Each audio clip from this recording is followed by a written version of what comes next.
आदाब नाजरीन, मैं हूं रियाज चौधरी और आप देख रहे हैं दी वर्ल्ड रिलेशन। बात किरणा देवी की करेंगे, जो गुज़श्ता कल राजौरी जीएमसी में लापरवाही की वजह से इस दुनिया को खैरबाद कह गई और उसके बाद उसके जो घर वाले थे, उसके जो खानदान के लोग थे, वो सड़कों के ऊपर चिल्ला रहे थे, चीख रहे थे कि इंसाफ कौन देगा। उस किरणा देवी का बुजुर्ग बाप जो 2 दिन लगातार अस्पताल में मौजूद रहा, उसके आंसू भी यही पूछ रहे थे कि इस किरणा देवी की मौत का जिम्मेदार कौन बनेगा। इस सब पे बात करेंगे।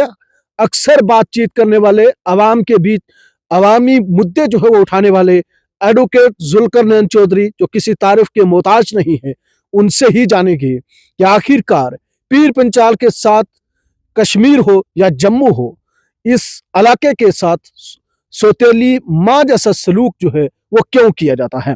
जुल्करनैन साहब, वक्त देने के लिए शुक्रिया।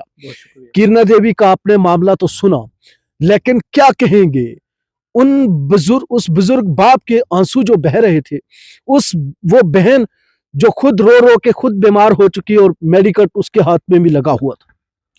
पहली बात तो यह है कि जबरदस्त किस्म का हमें दुख हुआ किरणा देवी जी का गुजर जाने का, और जिस तरीके से फैमिली ने कहा है, जो डॉक्टरों की नेग्लिजेंस के कारण, lackadaisical approach of the doctors of government medical college Rajouri, इसको मैं किन अल्फाज के साथ आज बयान करूं। जबरदस्त किस्म का सदमा है और इस सदमे की घड़ी में किरणा देवी जी की फैमिली के साथ हम शाना बशाना इस दुख की घड़ी में शरीक है। आपको याद होना चाहिए कि राजौरी और पुंछ के अंदर कोई मेडिकल कॉलेज नहीं होता था, और हमें जल्दी भूलना भी नहीं चाहिए कि आखिर ये मेडिकल कॉलेज किसने दिया था। ये जब गुलाम नबी आज़ाद साहब जम्मू कश्मीर के चीफ मिनिस्टर बने, डोडा को जहां मेडिकल कॉलेज मिला, कश्मीर में 2 मेडिकल कॉलेज मिले, तो वहीं राजौरी और पुंछ को भी उन्होंने एक मेडिकल कॉलेज दिया कि ये जो पॉपुलेशन इन 2 पीर पंचाल के इलाकों में रहती है, यहाँ भी एक कॉलेज बनेगा। इस हॉस्पिटल को, जो गवर्नमेंट हॉस्पिटल हुआ करता था, इसको जीएमसी में तब्दील किया गया, और जो आज फुल फंक्शनल की हम बात करते हैं, वहां पर हो क्या रहा है रियाज साहब? वहां पर आए दिन लाशें भेजी जा रही हैं, लोग तिब्बी सहूलियात के लिए हॉस्पिटल आ रहे हैं, लेकिन वहां से उनको लाशों के सिवाय कुछ हासिल नहीं है। ये आज किरणा देवी जी की बात नहीं है। आज से 1-1.5 महीना पहले आपने देखा कि हमने बिडाल की 17 लाशें इसी गवर्नमेंट मेडिकल कॉलेज से रिसीव की, और उसके बाद 4 लोगों का इलाज इसी अस्पताल में हो जाता है। ये क्या बात थी? ये बात आखिर कौन पूछेगा? मेरा ये कहना है, ये सवाल है कि जब आपके हॉस्पिटल के अंदर जो मेडिकल कॉलेज के नाम से यहां चल रहा है, this is not a government medical college, this is a slaughter house, and I request to the LLG, this Manoj Sinha Sahab, to immediately close this so-called government medical college, this slaughterhouse। Doctors यहां पर क्या काम कर रहे हैं? हम लोगों की लाशों को बर्दाश्त नहीं कर सकते। किरणा देवी की लाश, 17 बढ़ाल के लोग, और उसके अलावा तमाम लोगों की यहां से डेड बॉडियां। वो कौन सा दिन है जब जीएमसी से डेड बॉडी नहीं निकल नहीं रही? कौन सा वो दिन है जब यहां से लाशें नहीं निकल रही? ये कौन सा इलाज चल रहा है रियाज साहब, आप मुझे बताइए। लेकिन कब तक जुल्करनैन चौधरी चिल्लाता रहेगा, बोलता रहेगा मीडिया के जरिए या किसी दफातर के अंदर जाकर, या इंतजामिया को जिम्मेदार ठहराते रहेंगे? जिन लोगों को अवाम ने वोट देकर मुंतखब किया, और राजौरी पुंछ की बात करें, क्योंकि ये खित्ता और इसी का एक मेडिकल कॉलेज जिसमें 8 लोग चुनिंदा हैं, किसी ने भी लबकुशाई नहीं की। अफसोस की बात है, जिन लोगों को लोगों ने वोट देके चुना, 30-30, 35-35, 40-40 हजार वोट आपको दिया गया, और उसके बाद आप डॉक्टरों का लिहाज कर रहे हो। मुझे तमाम डॉक्टरों से कोई आपत्ति नहीं है, लेकिन वो डॉक्टर जो अपनी ड्यूटी को सीरियसली निभा नहीं रहे हैं, जो डेलिक्वेंट हैं, जो यहाँ पर सिर्फ अस्पताल में अपने पेशेंट बनाने का काम करते हैं कि हम यहाँ पर डॉक्टर हैं, हम यहाँ से अच्छी अच्छी मोटी मोटी फीसें ले रहे हैं, और काम क्या है उनका? वो तमाम लोग प्राइवेट प्रैक्टिस में बिजी हैं, सिर्फ हॉस्पिटल के नाम से अपना नाम बनाना है। और उसके बाद उन्होंने काम क्या करना है कि आप राजौरी खेवरा का पूरा इलाका देखिए, कौन सा डॉक्टर ऐसा नहीं है जो मेडिकल जो प्रैक्टिशनर है वो प्राइवेट प्रैक्टिस में इंडल्ज नहीं है। अगर आपको प्राइवेट प्रैक्टिस करनी है तो आप छोड़ दीजिए नौकरी। आपको क्या जरूरत है सरकार की तनख्वाह खाने की। एक बहुत ही महानाज शख्सियत है, रिनोन डॉक्टर हैं जो दुदासन बाला से ताल्लुक रखते हैं, डॉक्टर मुश्ताक चौधरी, किसी तारुफ के मुताज नहीं है। जब उन्होंने देखा कि मुझसे इंसाफ नहीं हो सकता, मैं सरकार की तनख्वाह भी लूं लेकिन मैं लोगों को वहां टाइम नहीं दे पा रहा, मेरी प्रैक्टिस इस लेवल की है कि मुझे गवर्नमेंट नौकरी करने की कोई जरूरत नहीं, उन्होंने अपनी नौकरी से इस्तीफा दे दिया और वो आज प्राइवेट प्रैक्टिस करते हैं, दिन को 200-250 लोगों का इलाज करते हैं। हमें उनसे कोई आपत्ति नहीं है। मैं इन तमाम डॉक्टरों से ये कहना चाहता हूँ, या तो अपनी जिम्मेदारी के साथ अपनी नौकरी कीजिए आप, या फिर रिजाइन दे के आप प्राइवेट प्रैक्टिस कीजिए। कौन आपको मना कर रहा है? एक सवाल, किरणा देवी के परिवार का और उस बहन का जो कल हॉस्पिटल के अंदर चिल्ला रही थी, उसका ये कहना था कि 3 दिन से किरणा देवी यहाँ पर जेरे इलाज रही, उसको सिर्फ वहां पर टेबलेट दी जा रही थी और ये कहा जा रहा था कि डॉक्टर जो है जम्मू से आएगा, ऑपरेट करेगा। ये क्या था मेडिकल कॉलेज? और मेडिकल कॉलेज में क्या सिर्फ एक ही डॉक्टर जो जम्मू जाएगा, अपनी ऐशो इशरत पूरी करेगा, और अगर वो परिवार को भी देख रहा है ठीक है, लेकिन एक ही डॉक्टर क्या गायनिक पूरी वार्ड को देखेगा? देखिए, जहां तक किरणा देवी जी का ताल्लुक है, मुझे उनका जबरदस्त सदमा है। वो पहले बच्चे को जन्म देने जा रही थी, एक जवान लड़की ने अपनी जान खोई है। 2 उसके बड़े परिवार, उसके इन लॉज और उसके पेरेंट्स, उन्होंने उसको खोया है। बहुत दुखी बात है। हुआ क्या किरणा देवी के साथ? वो इस अस्पताल में इसलिए आई क्योंकि उसको पेन हो रही थी। जब मालूम ये चला कि उसका बच्चा जो है वो उस वक्त ठीक था, जो उसकी फैमिली कह रही है, 3 दिन वो जीएमसी रजौरी के इस सो कॉल्ड हॉस्पिटल के अंदर जेर इलाज रही, इलाज नहीं मिला और फिर कहा गया कि अब आपका बच्चा आपके पेट के अंदर मर चुका है। जब आपके पेट के अंदर बच्चा मर चुका है तो एक विद इन टाइम पीरियड, मेरे बहुत दोस्त डॉक्टर हैं जिनसे मैंने बात की कि क्या करना होता है, उन्होंने कहा विद इन टाइम पीरियड आप उसको टेबलेट से पहले ट्रीट करेंगे सो दैट बच्चा डिलीवर हो जाए। ये परिवार का कहना है कि बच्चा मर चुका था लेकिन डॉक्टर जो है वो बोलने के लिए तैयार नहीं थे, इलाज करने के लिए। डॉक्टरों ने क्या बोलना है? डॉक्टरों ने तो उसको देखा ही नहीं, किसी ने उसका इलाज नहीं किया। यही तो दुख की बात है, किसी ने उसके केस को सीरियसली नहीं लिया। आप देखें इस मेडिकल कॉलेज में जब हम एंट्री करते हैं, सबसे पहले कितनी बड़ी भीड़ जो है वो आपकी स्लिप लेने में है। जो ओपीडी की आप स्लिप लेते हैं वहां कई लोगों की लाइनें लगी हुई हैं। उसके बाद आप किरणा देवी का जहां तक ताल्लुक है कि वो अंदर चली गई, वो एडमिट रही, उनका 3 दिन वो जो बच्चा है उसकी कहते हैं जी बच्चा अंदर जो डेथ हो गई, उससे पॉइजन फैल जाता है बॉडी में। अगर आप टाइम के अंदर बच्चे को डिलीवर नहीं करवाते हो, अगर बच्चे की डेथ हो जाती है तो आपको टाइमली उसको डिलीवर कराना था। फर्स्ट तो आप टेबलेट से डिलीवर कराने की कोशिश करते हैं, अगर वहां नहीं होता तो देन इमीडिएटली उसको ऑपरेट करना था। और कहां थी वो गायनिक के डॉक्टर्स? वो कहां थे?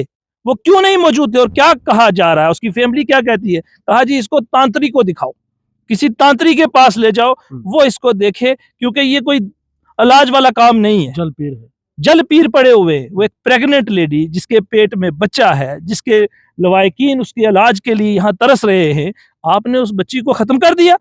उसके अंदर आपने कभी सुना है, आपको वकालत करते हुए भी इतना अरसा हो चुका है, आप साइंसी एतबार से या किसी भी मेडिकल अदारे के अंदर आपने सुना है कि जलपीर आ गया था? देखिए, इसमें कोई शक की बात नहीं है, क्योंकि हमारे ये जो इलाका है इनमें तरह तरह के लोग हैं, तरह तरह के उनके विश्वास हैं, उनके सोच हैं, वो एक अलग मामला है। लेकिन साइंस ये नहीं मानती कि ये जलपीर कुछ चीज होती है। साइंस के मुताबिक ही वो अपना इलाज करवा रहे थे। मेडिकल कॉलेज के अंदर जो डॉक्टर्स हैं उनकी जिम्मेदारी थी कि उसको सीरियसली लेते। आप चले मेरे साथ शालामार हॉस्पिटल में, एक एक बेड के ऊपर 2-2 लेडीज पड़ी हैं, लेकिन इस किस्म की नेग्लिजेंस नहीं है। गांधीनगर हॉस्पिटल जो है वो भी स्पेशली इसके लिए बनाया गया है कि भाई वहां पर ये जो औरतें हैं, हमारी गायनी का एक बड़ा लेवल के ऊपर हॉस्पिटल डेवलप किया गया है, वहां पर भी इस किस्म के केसेस नहीं आते। इस किस्म के केसेस आखिर रजौरी के अंदर ही क्यों हैं? हर आदमी जो यहाँ आता है वो ये देखता है कि यहाँ के डॉक्टर्स क्या कर रहे हैं। मेरे 2-3 सवाल रहेंगे। क्या माना जा सकता है कि 3 दिन से किरणा देवी को इंतजार करना और उसके बाद उसकी मौत हो जाना, ये भी वजह मानी जा सकती है कि डॉक्टर शायद चाहते हों कि ये प्राइवेट क्लिनिक में आए? हरगिज यही तो बात है। वजह क्या है? क्योंकि अस्पताल के अंदर आपको किसी का इलाज नहीं करना है।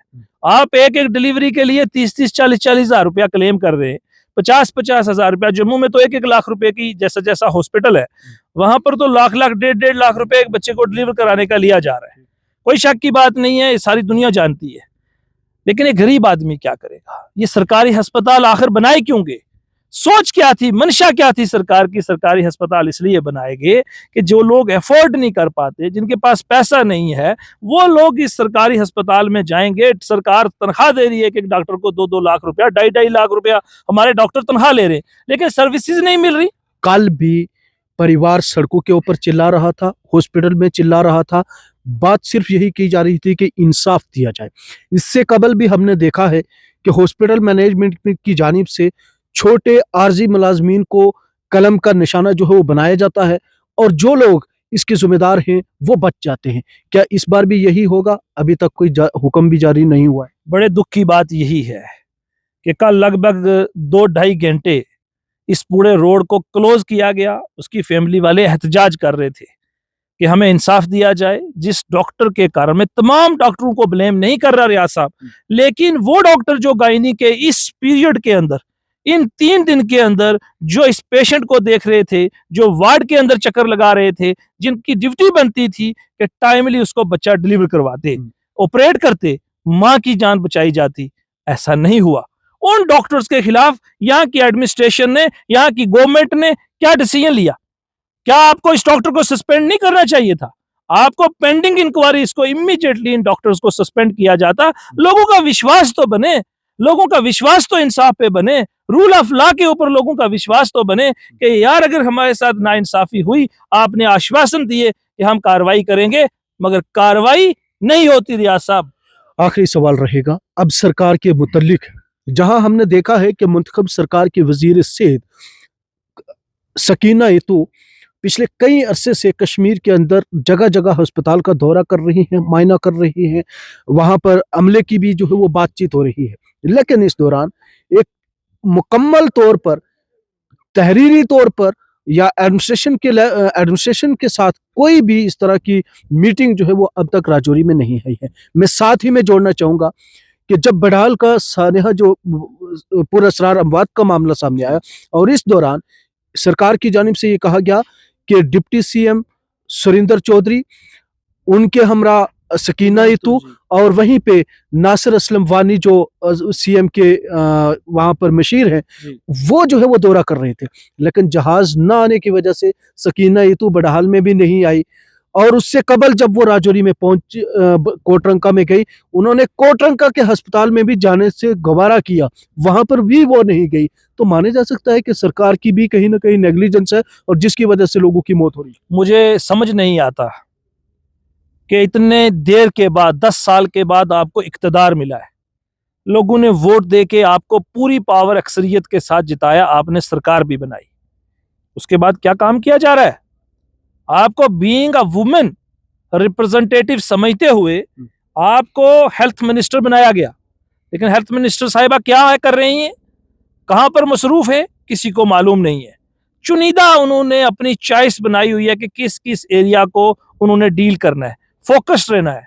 अफसोस की बात तो यही है, जब हम उमर साहब से ये कहते हैं कि आप इंसाफ की बात कीजिए, उनकी जुबान खामोश है, क्योंकि वो सरकार के साथ कोई मिली जुली बात कर रहे हैं, कुछ उनको अपने स्कोर्स जो हैं वो सेटल करने हैं। लेकिन यहाँ लोगों की जानें जा रही हैं। सकीना इतू जी अपने कश्मीर में बैठी हैं, उनको क्या परवाह है? क्यों नहीं उन्होंने कॉग्निजेंस लिया कि किरणा देवी की जान क्यों गई? 17 लोग बड़हाल के अंदर चले गए, बाकी वाले लोगों का इलाज हो गया। तो इनका इलाज मेरे ख्याल से, जो मेरा मानना है, मे भी मैं रॉन्ग हो सकता हूं, लेकिन अभी तक जो कॉज ऑफ डेथ सामने नहीं आया, और कॉज ऑफ डेथ है negligence of the doctors. This is the cause of death. जो ही कॉज ऑफ डेथ किरणा देवी का है, वही उन 17 लोगों का भी है। और किरणा देवी जी के लोग, जो डॉक्टर ने ज्यादती की है, जो उसका इलाज नहीं किया है, उसके खिलाफ कब कार्रवाई होगी, ये राजौरी की एडमिनिस्ट्रेशन भी बताए, और ये सकीना इतू जी भी बताएं कि वो कहाँ सोई हैं, वो कहाँ आराम फरमा रही हैं। और आखिर इन लोगों का विश्वास, देखिए अरबों रुपए हम जीएमसी राजौरी पे खर्च कर रहे हैं, फिर भी रेफरल केसेस हैं, पुंछ का सारा डिस्ट्रिक्ट का रेफरल केसेस रजौरी आ रहे हैं। आपकी मशीनें बाहर बड़ी अच्छी वर्किंग कर रही हैं, लेकिन आपकी अल्ट्रासाउंड की मशीन और उसकी फिल्म अंदर हॉस्पिटल के अवेलेबल नहीं है। जब ये इशू आपने सामने लाया, पब्लिक डोमेन में लाया, कहा हमारे पास फिल्में भी अवेलेबल है। सुरनकोट के अस्पताल में अवेलेबल नहीं थी। जब ये बात भी सामने आई तो सुरनकोट वालों ने कहा नहीं, हम तो फिल्में दे रहे हैं, अदरवाइज तो पहले फोन में दिया जा रहा था। तो ये जो इस किस्म की नेग्लिजेंस, जिस किस्म की डेलिक्वेंट अप्रोच, ये सब यहाँ पर एक मुस्तकिल प्रिंसिपल न होने की वजह से भी हो रहा है। बिल्कुल, इसमें कोई शक की बात नहीं है। लेकिन अल्टीमेटली डॉक्टर को हम मानते क्या है रियाज साहब? आपको, आपके बच्चे को ये तमन्ना है, और आज भी लोगों को ये तमन्ना है, काश हमारा बेटा डॉक्टर बन जाए। क्यों? कि डॉक्टर के ऊपर खुदा के अलावा अगर हमें किसी पे यकीन है तो डॉक्टर पे है कि वो हमारी जान को बचाएगा, वो हमारा इलाज करेगा। लेकिन इलाज के बजाय वो ये कहता है कि मैं आपसे पैसे कैसे निकाल लूं, क्योंकि ये जिंदगी और मौत का सवाल है। आज भी लोग अपने बच्चों पे लाखों रुपए खर्च करके करोड़ों में डिग्री एमबीबीएस की करवाने के लिए, कोई मलेशिया से करवा रहा है, कोई पाकिस्तान से करवा रहा है, कोई दुबई से करवा रहा है, पता नहीं कौन कौन सी कंट्री से लोग एमबीबीएस करवाने के लिए लाखों रुपए अपने बच्चों पे खर्च रहे हैं।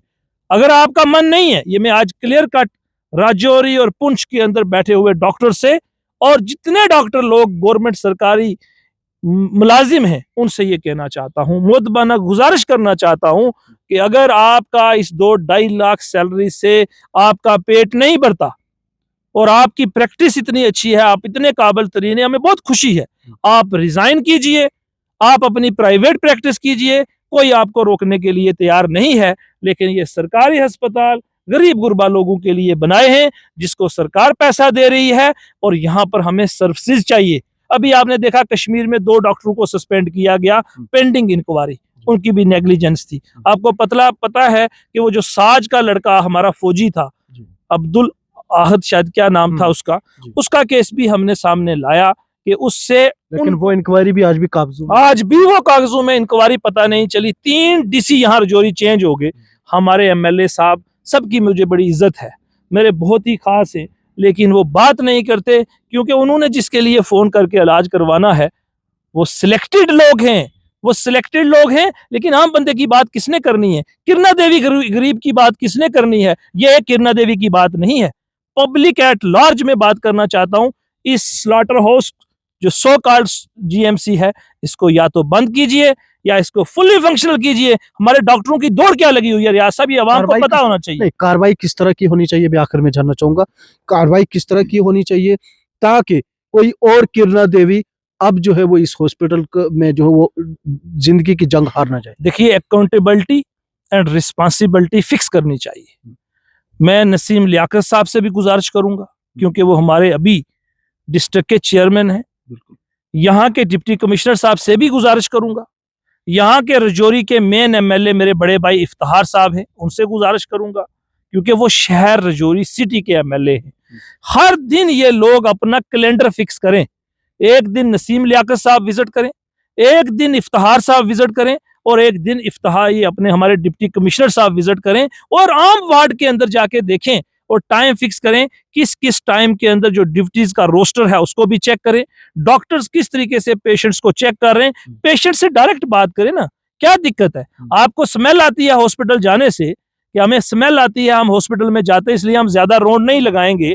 हालांकि मुझे मालूम है कि जो बैठे हुए लोग यहाँ पर हैं, भाटिया साहब है, बड़े मेहनती आदमी, मुझे बहुत रिगार्ड्स है उनके, और क्योंकि वो यहाँ पर सुपरिटेंडेंट है आजकल, शायद नहीं, बट प्रिंसिपल है, वो तो मेडिकल कॉलेज के हैं, पता नहीं सुपरिटेंडेंट कौन है। लेकिन आप देख लीजिए कि अगर आप प्रॉपरली ये रिस्पॉन्सिबिलिटी फिक्स नहीं करेंगे, अकाउंटेबिलिटी फिक्स नहीं करेंगे, और हर वक्त हर डिपार्टमेंट का एक डॉक्टर आपकी यूनिट में मौजूद होना चाहिए। किस वक्त किसी को हार्ट की प्रॉब्लम हो जाती है, आपकी ईसीजी मशीन काम नहीं करती है, आपको मालूम होना चाहिए ये जीएमसी है, एक्सीडेंट प्रोन एरियाज हैं, टेरेन इस इलाके का रजौरी और पुंछ का पहाड़ी इलाका है, इसीलिए इसको पीर पंचाल कहा जाता है।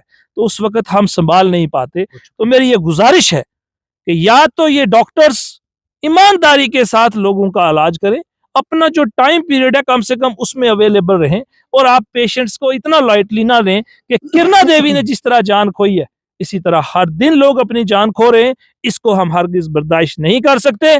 पेंडिंग इंक्वायरी इसकी सस्पेंशन चाहिए उन डॉक्टर्स की जिनकी नेग्लिजेंस के कारण किरणा देवी ने अपनी जान खोई है, और अकाउंटेबिलिटी रिस्पॉन्सिबिलिटी फिक्स करके एटलीस्ट ये जो 3 लोग हैं ये दिल्ली हॉस्पिटल का ना सही एक ना एक दिन छोड़ के विजिट करें, देखें कि इस अस्पताल में क्या है, और अगर इनको स्मेल आती है तो ये आराम करें, अपने घरों में जाएं, और जो डॉक्टर्स प्राइवेट प्रैक्टिस करना चाहते हैं वो रिजाइन करें। हमारे पास बहुत डॉक्टर हैं रियाज साहब, एमडी करके लोगों के बच्चे घर में बैठे, उनको नौकरी लगेगी, वो आएंगे यहाँ काम करेंगे। तो आपने तो बहुत पैसा कमा लिया, यहाँ दौड़ किस चीज की है? दौड़ है कि मेरे दूसरे साथी डॉक्टर ने बड़ी कोठी बना ली है, उसने फलां जगह फार्म हाउस बना लिया है, ये दौड़ से बाहर आए ये डॉक्टर, ये खिदमत खलक का काम है, तभी लोगों की जान बच तो जान बच सके। बहुत शुक्रिया। हमारे साथ एडवोकेट जुल्करनैन चौधरी साहब, जिन्होंने तफसीली तौर पर सरकार से भी बात की और जम्मू कश्मीर के जो लेजिस्लेटर हैं पीर पंचाल से तल्लक रखने वाले, उनसे भी उनको भी ये बताया कि आपकी जिम्मेदारियां क्या हैं।